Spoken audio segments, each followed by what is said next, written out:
만약에 20년 12월 31일이나 22년 1월 1일 얘를 폐지해야 돼요. 그런데 건물주가 그 자리에서 장사를 한다면서 임차인은 안 받는데 글쎄 권리금을 안 들고 그럴 땐 말이죠.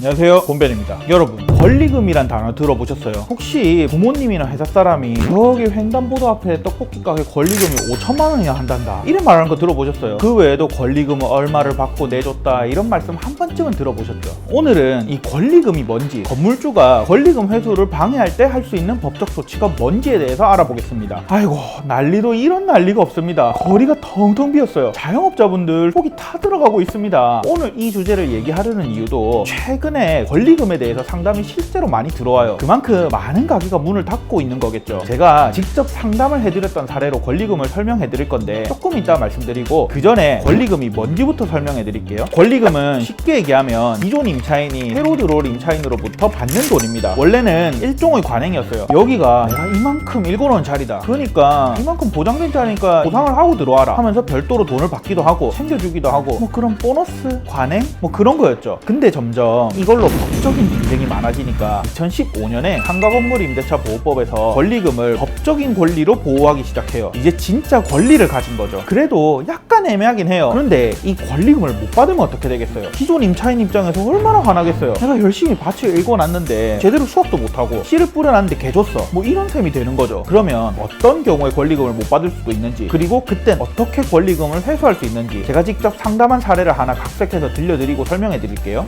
제가요 그 건물이 처음 지어질 때부터 들어가서 장사를 했어요. 생각보다 장사 엄청 잘 됐어요. 계약 만료일이 2020년 12월 31일이라서 2021년 1월 1일에 가게를 빼줘야 되거든요. 다행히 위치가 좋아갖고 얼마 전부터 여기 들어오고 싶다는 사람도 있었고, 또 권리금에 대해서도 막 얘기를 하고 있던 중이었습니다. 그런데 그 건물주 그놈이 갑자기 내가 그 자리에서 영업해야 되겠다 이러면서 새 임차인 안 받으려 하대요. 와, 이래 새 임차인 못 받으면 새 나갈 때 권리금 못 받잖아요. 그럼 나는 어째요? 또 새 임차인한테 받을 수 있었던 권리금도 못 받고 쫓겨나야 됩니까? 좀 뭐 어째야 됩니까? 건물주 끝까지 저런 태도 나오면 저 진짜 소송도 할 겁니다. 제가 소송까지 생각하는데 제가 미리 어떤 준비를 해야 되는지 좀 말해주이소. 자, 요약을 하자면 건물주가 기존 임차인을 내보내고 직접 장사를 하겠다고 주장하는 거네요. 이게 왜 문제가 되냐? 권리금은 기존 임차인이 새 임차인에게 받는 돈이라고 했죠. 건물주한테 받을 수 있는 돈은 원래 아니에요. 권리금은 임차인 입장에서는 지금까지 장사를 한 보상금이자 최종 수익금이에요. 이걸 못 받는다는 건 하늘이 무너지는 기분일 겁니다. 그렇기 때문에 보호받아야 되죠. 그래서 건물주가 임차인의 권리금 회수 기회를 방해하는 건 당연히 안 됩니다. 법 조항에도 나와 있어요. 상가건물임대차보호법 제10조의 4에서는 건물주가 임차인의 권리금 회수 기회를 방해해서는 안 된다고 쓰여 있어요. 새 임차인을 받지 않는 건 엄연히 권리금 회수 기회를 방해하는 것으로 볼 수 있죠. 그럴 경우에는 기존 임차인은 건물주한테 손해배상을 청구할 수 있습니다. 대법원은 심지어 건물주 본인이 그 자리에서 직접 장사하겠다고 한 경우에도 예전 임차인의 권리금을 회수할 기회를 방해한 것으로 봐서 건물주가 임차인한테 그 권리금만큼 손해를 배상해줄 의무가 있다고 해석하기도 했습니다. 이런 걸 보면 현행 우리법에서는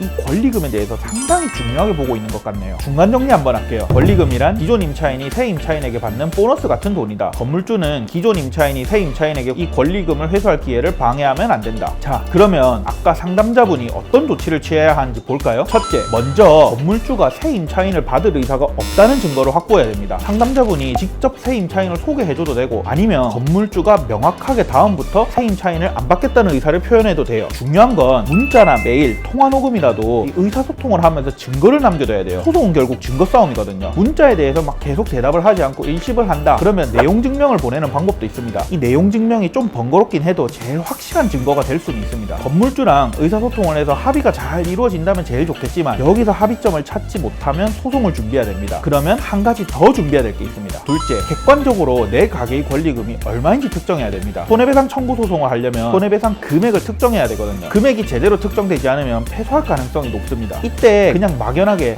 여기 권리금 시세 얼마쯤 하지, 이 건물에 있는 다른 가게도 얼마 받고 나갔어, 이런 떠도는 소문은 아무 소용이 없습니다. 그 동네의 시세 같은 것을 하나도 모르는 객관적인 제3자인 판사님이 보더라도 납득할 수 있는 그런 문서화된 증거가 필요합니다. 예를 들자면 새 임차인하고 예전 임차인이 권리금에 대해서 계약한 계약서가 작성돼 있다든지, 아니면 객관적인 감정평가사를 통해서 그 가게의 권리금이 얼마인지 객관적으로 감정을 받았다든지, 이런 문서화된 자료가 필요합니다. 그래야 나중에 소송을 갔을 때 판사님을 설득할 수 있는 거죠. 주의할 점은 만약에 건물주가 새 임차인을 알아보기 위해서 노력을 했는데도 새 임차인을 도저히 구할 수가 없었다, 또는 건물주한테 새 임차인을 받지 못하는 다른 정당한 이유가 있었다면 건물주가 잘못한 건 없겠죠. 이 경우에는 상담자분이 권리금을 못 받아도 손해배상 책임을 묻기는 어렵습니다. 그러면 권리금을 회수받기 위한 중림을 정리해 볼게요. 건물주가 새 임차인을 받을 생각이 없다는 명확한 증거, 가계의 객관적인 권리금이 얼마인지 알 수 있는 문서화된 자료입니다. 안 그래도 힘든 시국에 권리금까지 못 받으면 너무 가혹하겠네요. 만약에 이런 일이 생기더라도 오늘 말씀드린 것들 잘 기억하시면서 권리구제를 꼭 받으셨으면 좋겠습니다. 궁금한 법률 지식이 있으면 댓글로 남겨주시고요. 좋아요랑 구독도 부탁드립니다. 다음에도 또 유용한 법률 지식으로 찾아뵙겠습니다. 감사합니다. 곤변이었습니다.